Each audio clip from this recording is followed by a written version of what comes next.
L'Algérie affronte très bientôt la Guinée équatoriale et le Libéria sous forme de qualification à la prochaine CAN. Et ça y est, on connaît enfin la liste justement de Petkovic qui a été donnée très récemment, juste aujourd'hui. Donc on va voir un petit peu tout ça, on va débattre un petit peu, débriefer sur la liste qui a été donnée, voir un petit peu les bons choix, les mauvais choix, qu'est-ce qui aurait pu être fait, également les joueurs qui sont absents, etc. Les retours de joueurs également. Donc on va voir un petit peu tout ça. Donc si ça vous intéresse, n'hésitez pas à vous abonner et à liker. On se dit à la prochaine. Et sans plus tarder, on commence la vidéo. Donc voilà, quand on voit un petit peu la liste qui a été donnée par la fédération officielle, on voit qu'il y a pas mal de joueurs qui ont été appelés. Déjà, ce qui me choque un peu on va dire, c'est qu'il y a seulement 4 minutes de terrain qui ont été appelés. Donc à mon avis, Petkovic va jouer en 4-2-3-1 potentiellement, ou voilà, le défense à 3 potentiellement, ce qu'il aime faire habituellement. Donc ça me choque un petit peu qu'il n'y ait que 4 défenseurs, mais on sait qu'il y a pas mal d'attaquants ou voire milieu de terrain qui peuvent dépanner au poste de milieu défensif, voire milieu offensif. Donc on va voir un petit peu tout ça. Donc déjà au poste de gardien de but, il y a Mandrea qui a été appelé. Donc lui, il avait fait sa retraite internationale, mais finalement, il a changé d'avis. Il a décidé de retourner avec l'Algérie, donc ça c'est un point intéressant. Gendouzi qui fait sa première sélection également, Alexis Gendouzi, le gardien de Persépolis justement en Iran, qui peut être intéressant également. Voilà, c'est pas un grand gardien de but, mais on voit qu'il a été appelé, c'est un gardien qui est en grande forme du côté de son club, donc ça c'est un point intéressant. À l'heure actuelle, il a 2 matchs pour 2 buts encaissés, donc c'est quand même beaucoup, mais il a pas mal de temps de jeu là-bas, c'est un gardien qui est plutôt régulier, donc je pense que pour moi c'est plutôt un bon choix, c'est sa première sélection, donc pourquoi pas voir un petit peu de quoi il est capable. À mon avis, il va pas jouer avec déjà Mandrea, mais au pire des cas, s'il se passe un truc ou quoi, il aura du temps de jeu, je pense, parce que ce sera le gardien numéro 2. Et bien sûr Oukidia, bien sûr, qui a été appelé, donc ça c'est un point intéressant. Ah non, c'était Oukidia plutôt qui avait pris sa retraite, donc il a fait son retour finalement, et franchement je pense que ça peut être un point intéressant également, une petite concurrence entre Oukidia et Mandrea, même si on sait que Mandrea à l'heure actuelle c'est le gardien numéro 1 de l'Algérie. En défense, on a Ait Nouri, latéral gauche, amplement mérité. Kassef également, qui a fait sa première sélection avec l'Algérie, il me semble, non, son retour plutôt, le défenseur de Belouizdad, le latéral gauche qui fait son retour. Il a été appelé en 2021 à l'époque avec Belmadi. Depuis, il a plus rejoué avec l'Algérie, mais là il a été rappelé, donc c'est un défenseur latéral gauche de 26 ans qui est plutôt intéressant, du Belouizdad. Donc voilà, ça fait une concurrence. On a Laroussi qui n'a pas été appelé justement, on a Ait Nouri qui a été appelé en tant que latéral gauche. On va voir également qui d'autre a été appelé. On voit que justement, il y a Adjam également, latéral gauche, qui pour moi c'est un joueur que j'attendais énormément dans cette liste. À mon avis, Kassef n'aura pas beaucoup de temps de jeu, parce qu'on sait qu'il y aura déjà Ait Nouri et Adjam en tant que latéral gauche, mais je pense que ça peut être, voilà, juste pour lui faire plaisir, pour remercier sa saison, voilà, comme joueur, comme 3e choix, on va dire, si jamais Ait Nouri et Adjam ne jouent pas. Donc je pense que ça peut être intéressant. On a ensuite Madani qui a été appelé comme d'hab de la Kabylie, Mohamed Touga justement de l'Espérance, Ben Sebaini qui fait son retour enfin après, voilà, je pense que ça fait 9 mois qu'il n'a pas été appelé avec l'Algérie, parce que pour cause de blessure c'était compliqué, à mon avis. Je sais pas si c'est un très bon choix, parce qu'on sait qu'il revient juste de blessure, là ça y est, c'est un peu compliqué, il revient petit à petit. Je sais pas si c'est un très bon choix de l'appeler directement après sa blessure, mais en tout cas on sait que c'est un patron de la défense algérienne, donc je pense qu'il peut être intéressant. Zinedine Belaïd également, le défense central, le futur successeur on va dire de Touga et de Mandi potentiellement, qui est intéressant.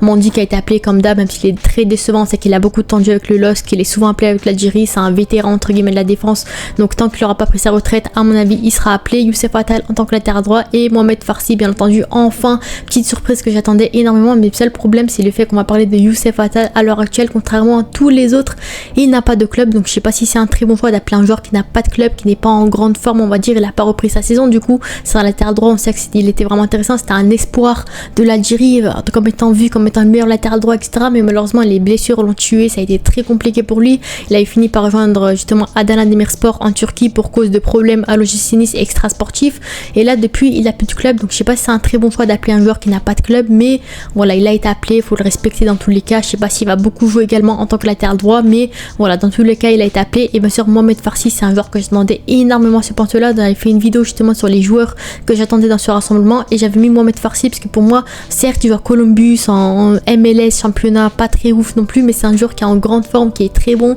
c'est vraiment un très bon joueur, et il fait sa première sélection avec l'Algérie, donc pour moi franchement Farsi peut être vraiment un très bon latéral droit potentiellement. En plus on sait que Petkovic peut jouer parfois avec des milieux droits, milieux gauche, donc clairement Farsi peut assurer ce rôle là, donc franchement pour moi ça va être un très bon défenseur potentiellement. Après on a vu que Guitoun n'a pas été appelé en tant que latéral droit, je sais pas vraiment ce qu'il a, je sais pas s'il est blessé ou manque de temps de jeu, mais en tout cas Kevin Guitoun n'a pas été appelé. Mitchell Weiser également, c'est un joueur certes il n'est pas algérien, enfin il est algérien, il veut jouer avec l'Algérie, mais il n'a pas été appelé il me semble, voilà, il a 30 ans, c'est un très bon joueur de Wolfsburg également, donc voilà, moi j'aurais aimé le voir potentiellement dans cette liste, il n'a pas été appelé. On a plus eu Youssef Attal Chatal et Farsi en tant que latéral droit, à voir maintenant ce que ça donne, mais j'espère vraiment que Farsi aura du temps de jeu parce que clairement c'est un très bon joueur que j'apprécie. Au milieu de terrain, Ismail Benasser, comme d'hab, ça bouge pas. Zerouki, Boudaoui, Zorgan, donc enfin Zorgan également, il faisait partie de ma liste des joueurs que j'aimerais voir, justement, que je voulais voir dans cette liste, parce que clairement c'est un très bon joueur, capitaine justement de Charleroi, qui est vraiment bon. C'est un joueur qui a beaucoup de temps de jeu, qui est très bon là-bas. Après on connaît le mythe des milieux de terrain en Algérie, ils sont très bons en club, ils sont dégueulasses avec l'équipe nationale à part Benasser, donc j'espère vraiment qu'il va se relancer, qu'il va être vraiment bon avec l'Algérie, parce que pour moi il a un très bon potentiel. Pour moi, vu le niveau qu'il propose à Charleroi, il peut clairement avoir un rôle de titulaire indiscutable dans l'équipe d'Algérie, donc avoir un petit peu tout ça. Mais pour moi ça peut être vraiment un très bon joueur. Zorgan, c'est un joueur que j'apprécie vraiment, qui est très bon. Quand on voit également cette saison, il a beaucoup de temps de jeu avec son club, 5 matchs pour 2 passes D quand même pour un milieu central défensif, donc pour moi franchement Adem Zorgan c'est un très très bon choix, bien entendu. Boudaoui qui fait son retour, parce qu'avec l'OGC Nice il avait pas eu beaucoup de temps de jeu, il s'est blessé pas mal de temps, ça a été un peu compliqué pour lui, donc entre guillemets il fait un petit retour. Et bien sûr voilà, c'est le milieu de terrain, et on attaque Oussem Aouar. Donc voilà, Aouar il a récemment rejoint El Etihad, donc lui c'est un milieu de terrain, je le considère plus comme un milieu de terrain. Sayoud également qui fait sa première sélection, Amir Sayoud avec l'équipe d'Algérie, donc lui c'est un joueur qui est vraiment bon dans le championnat saoudien. Certains critiqueraient parce que personne le connaît, parce que voilà il joue en Arabie Saoudite, et il y a d'autres joueurs qui méritaient ce rôle là, mais quand vous allez voir un petit peu ce qu'il a offert avec son club, vous allez vous dire que pourquoi pas essayer. Certes il a 33 ans, c'est un ancien comme Bounedjah à l'époque, mais c'est un joueur plutôt intéressant qui a eu quelques sélections avec l'équipe d'Algérie, mais voilà on compte pas vraiment. Voilà, milieu offensif principalement, il peut dépanner sur les ailes, ça peut être vraiment intéressant, il peut concurrencer on va dire potentiellement un Oussem Aouar. Après on a vu que Fares Chaibi également n'a pas été appelé, au détriment justement de ce joueur là, donc à voir un petit peu pourquoi il est coté à ce point là, pourquoi il est si intéressant que ça. Quand on voit un peu ses stats de la saison passée, vous allez voir que c'était vraiment un joueur intéressant. Donc quand on voit un petit peu ses stats pour un milieu défensif, vous allez vous dire que c'est vraiment intéressant. 28 matchs, 6 buts, 5 passes D, donc c'est vraiment intéressant. Certains diraient oui c'est la Saudi Pro League en Arabie Saoudite, c'est facile etc, mais ça reste quand même un joueur qui est plutôt bon. C'est un joueur expérimenté également. On sait que l'Algérie à l'heure actuelle sont un peu sur une transition, ils enlèvent les vieux pour ramener les jeunes, donc lui ça peut être un joueur qui peut apporter cette expérience là, qui peut être intéressant. On a Amoura comme d'hab qui a été appelé, mais lui c'est un peu bizarre aussi parce qu'il revient de blessure, donc je sais pas si c'est une bonne idée de l'appeler dès maintenant. Benrama qui n'est pas en grande forme avec l'OL, mais qui voilà a beaucoup de temps de jeu, donc c'est intéressant. Mahrez qui fait son retour avec l'Algérie, Hadi Moussa, Benzia, Gouri et Bounedjah, donc voilà Bounedjah encore une fois qui fait son retour, donc ça peut être un point intéressant en tant que numéro 9. Après on sait que Gouri est vraiment très bon, en grande forme avec le Stade Rennais, et ça c'est un point positif bien entendu.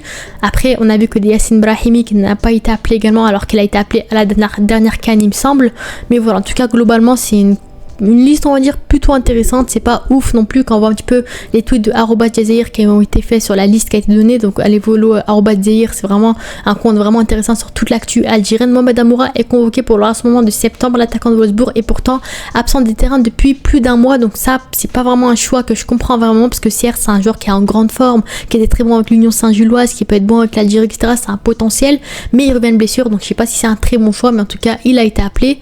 Voilà, trouvez-vous que l'absence de Faris Chaibi est scandaleuse ou justifiée? Donc pour moi c'est injustifié de manière globale. Quand on voit un petit peu sa saison passée, c'était plutôt intéressant. Je suis un peu dégoûtée sur le fait que Chaibi n'ait pas été appelé. Pareil, j'en parlais dans la dernière vidéo que j'ai fait, que pour moi Chaibi méritait amplement une sélection. C'est un milieu offensif qui apporte beaucoup à l'équipe d'Algérie, qui est plutôt créatif, qui est vraiment intéressant. Je suis un peu déçue du fait qu'il n'ait pas été appelé. Donc certes il n'est pas en grande forme avec Francfort à l'heure actuelle potentiellement selon certains, mais pour moi c'est un joueur qui peut vraiment apporter, surtout quand on voit certains noms dans la liste. Pour moi Chaibi méritait amplement sa place. Quand on voit la saison passée, c'était plutôt intéressant avec Omar Marmouche, son duo à Francfort, c'était vraiment propre, 39 matchs, 4 buts, 13 passes D, c'était vraiment très très intéressant.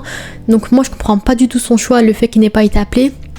À voir un peu les excuses qu'on te donnait par Petkovic, mais pour moi franchement c'était un joueur intéressant.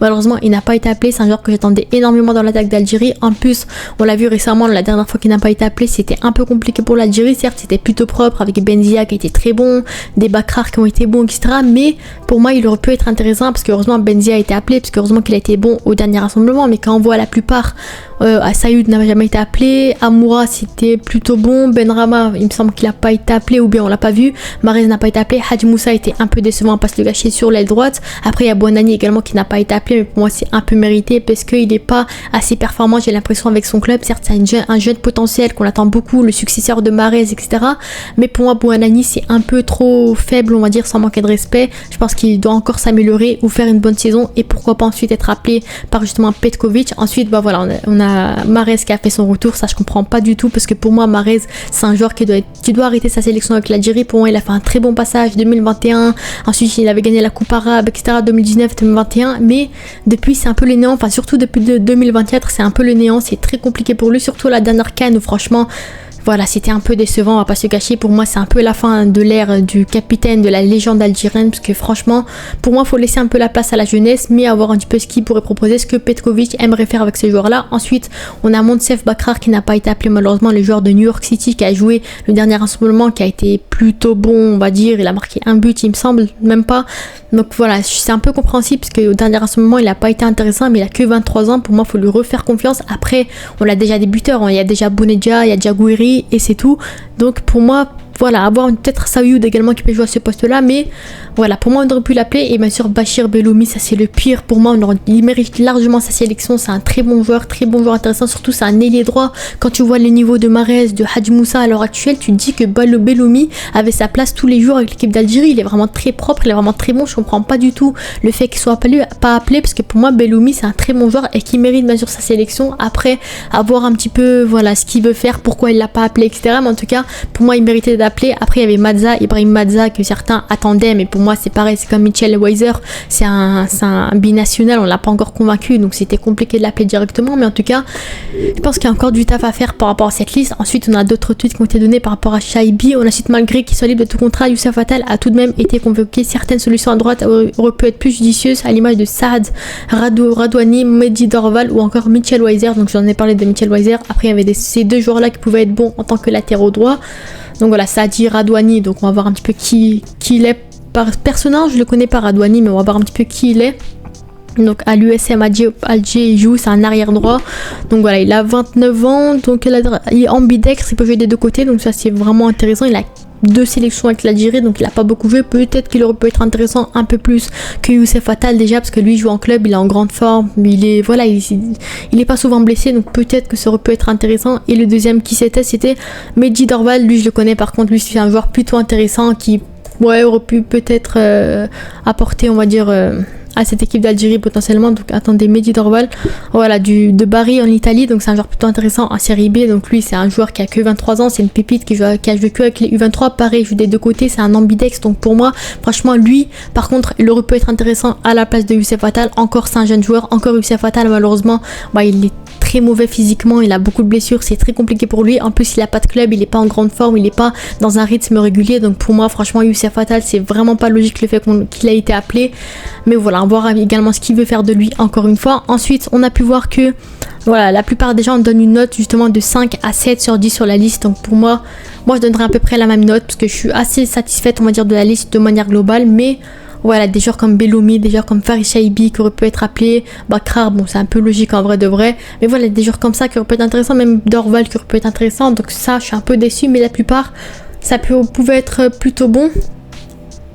Et voilà, Naoufel Kassef également qui a fait son retour en sélection après plus de 3 ans, donc ça c'est un joueur intéressant. Adem Zorgan également qui a fait son retour. Amir Sayoud qui fait sa première sélection, c'est l'attaquant justement qui peut être intéressant, qui s'était notamment illustré lors de la dernière Arab Cup qui a été faite également. Farid Shaibi absent pour la deuxième fois encore une fois malheureusement. Mais voilà, c'est un peu compliqué pour lui. Pareil, qui a fait son retour, le retour de Mahrez, Farsi, première sélection. Ben Sebani, après 8 mois, il a été appelé alors qu'il s'était blessé. Gendou, c'est ce qu'on en a parlé, le gardien de but qui a été appelé pour la première fois. On rappelle que le portier avait eu l'occasion de se montrer lors de la dernière CHAN qui a été faite. Donc voilà, il a été plutôt intéressant également. Et bien sûr, Oukidia, c'est lui qui a fait son retour de sa retraite. Donc pour moi, en soi, la liste, elle est plutôt intéressante. Franchement, en soi, globalement, c'est intéressant. Après, je suis déçue de certains choix également. Des joueurs qui n'ont pas été appelés, des joueurs qui ont été appelés. Donc voilà, pour moi, globalement, c'est pareil. Je mettrai un 5 à 6 sur 10 potentiellement à cette liste. C'est une liste pour moi qui a bien sûr des ambitions, qui a vraiment du potentiel, qui est intéressante.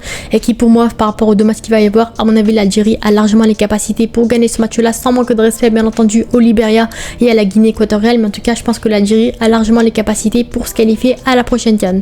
Donc voilà, on se dit à la prochaine. Ciao.